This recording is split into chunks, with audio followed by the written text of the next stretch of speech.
Hello, friends. Good morning. This is Gautham Kolluri from CIP Study Abroad. I'm a regulated Canadian immigration consultant and previously worked in Conestoga College and Mohawk College as the International Students Recruitment Officer.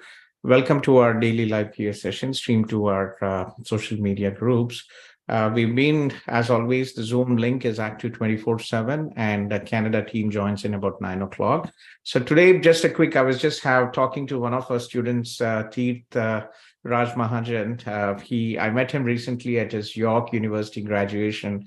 It's always proud to see our students graduate and be successful. It is, as I think Sandeep yesterday was mentioning, and I just always say, your success is our success as a professional consultants. When we see our students, when you start your path with your study visa and everything.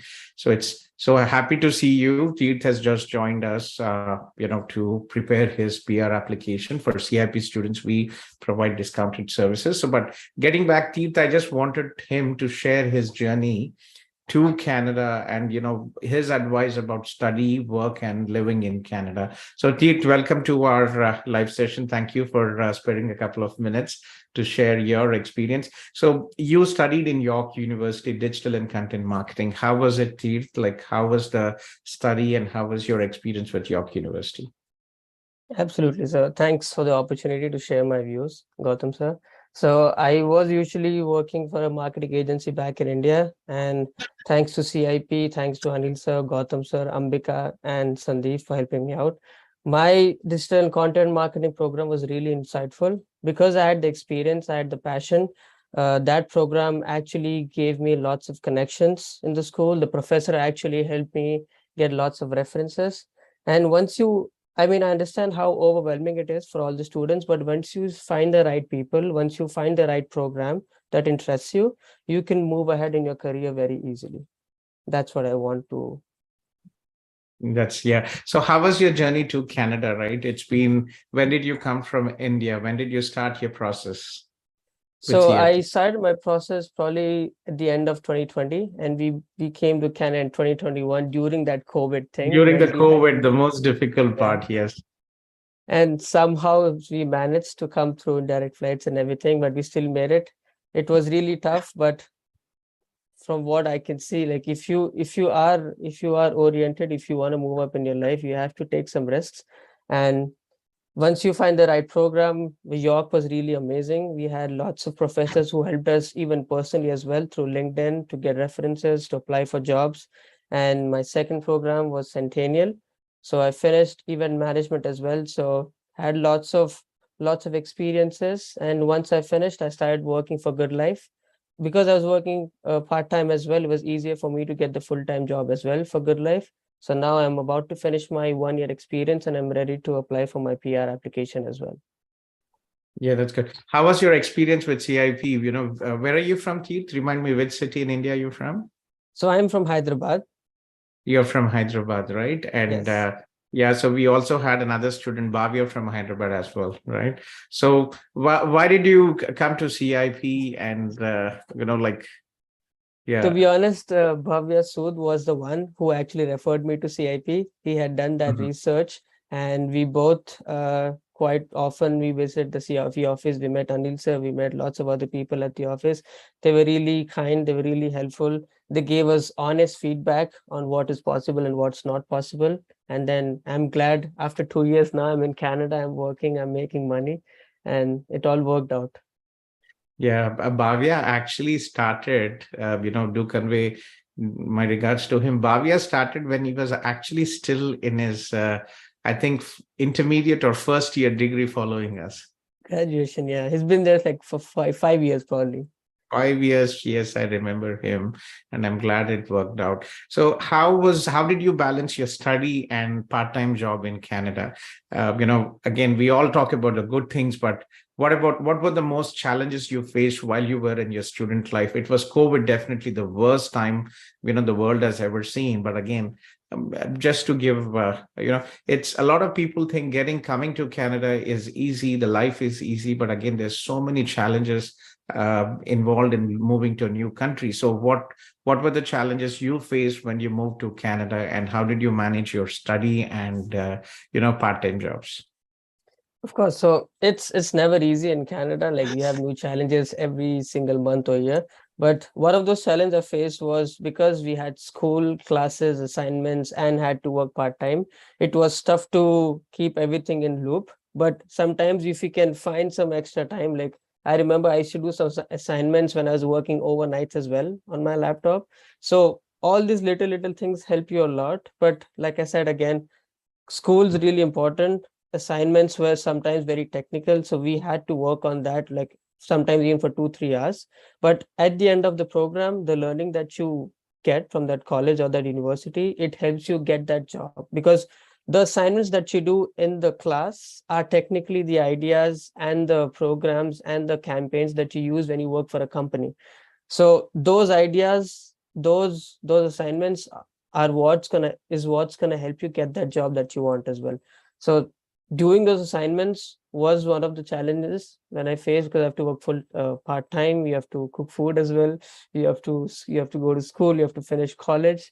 But if you try, like you could still do it. That's good. So how long did it take you to find your job, a part-time job?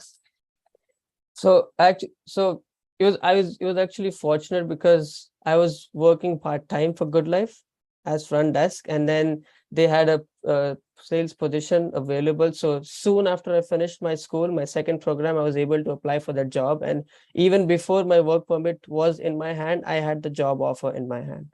So That's good. Yeah, that's but what my every question was, about the part-time job. How long did it take to find a part-time job when you first came to Canada? It took about the first, I was actually working for a restaurant at the first Mhm. time. I worked there for about a month, and then I was actually a member at Good Life, and then that's how I got the job. So always talk to people. People are ready to help you out. Always reach out, never shy away from anything. This is your life. You can do whatever you want here. That is so nice. So your advice, about a lot of people say there are no jobs in Canada and it is a struggle. Why are you coming? You hear a lot in the social media, but in all honesty, we had so many students, and it is probably, I've never had anybody actually returning back until it was their choice. But again, I know it's not true. We have thousands of students who have successfully completed and have their jobs. In fact, I talk every day to at least 25 to 50 people, and hardly any people actually move out. So yeah, how do you see, you live in Toronto and you talk to a lot of people, right? So are you happy with your decision coming to Canada, and with your professional career, what is going on? A- Absolutely. I'm sure like everyone has their own opinions about Canada, but what I would suggest is when you reach out to people, when you talk to the right people, when you have good connections, nothing is impossible. We've had challenges along the way, but the only way to get out of those is to reach out to nice people. And then once you keep trying, you don't give up. You can do whatever you want here. That's what the Canadian dream is. Like if you work hard enough, anything is possible here. And I'm a living example of that. Very true.